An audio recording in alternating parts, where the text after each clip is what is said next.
is in flesh, is in bones. Story number 42, the dead man's answer. When Mama Maya,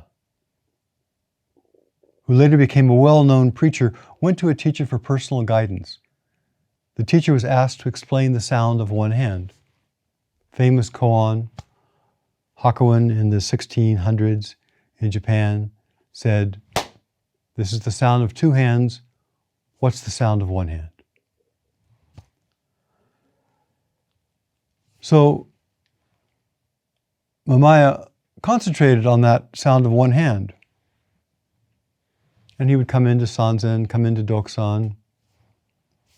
And the teacher at one point said, "You're just not working hard enough. You haven't gotten engaged with this koan at all. You're too attached to food, you're too attached to your comforts, you're too attached to things. You come in here looking really good as a student, but you walk outside and you forget the whole thing. You may as well be dead."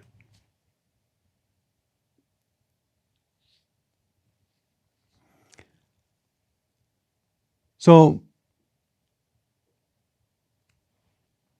Mamaya kind of heard part of that, took it literally. Maybe took it a little bit as a joke. I don't know. But the next time he came in to see the teacher said, "Show me your koan." And he fell over as if dead. And the teacher said, "Oh, that looks interesting. You're dead. What about that koan of the sound of one hand?" Well, Maya says, "Oh, well, I haven't worked on that yet." And the teacher said, "Well, dead men don't talk. Get out of here." So people come in often, we do, I do, you do, and we take the surface of things. We give a good line about we want to be spiritual practitioners, we want to understand reality, we want to see the root of all things, we want to find liberation.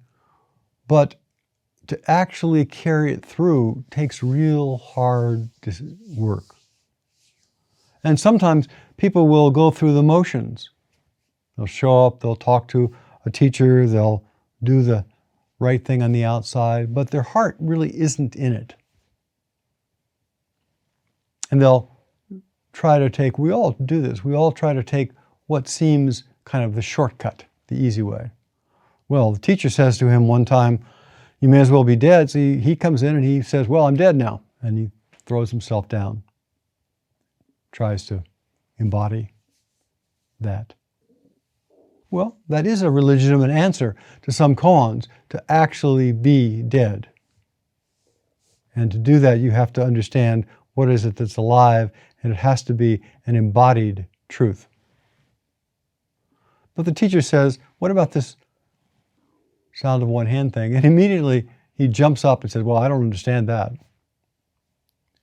So not only did he really not embody being dead, because as soon as he was tested a little bit on that, he revealed his true state, and he had not been working on his fundamental koan. What is reality? What is this? But he would just try to do something cute to make it pretend as though he had been ardently engaged. Pretending doesn't work. Pretending is obvious. Pretending is not satisfying. Pretending does not lead to liberation. There is no shortcut to spiritual maturity. We have to engage fully in the deepest questions of our lives.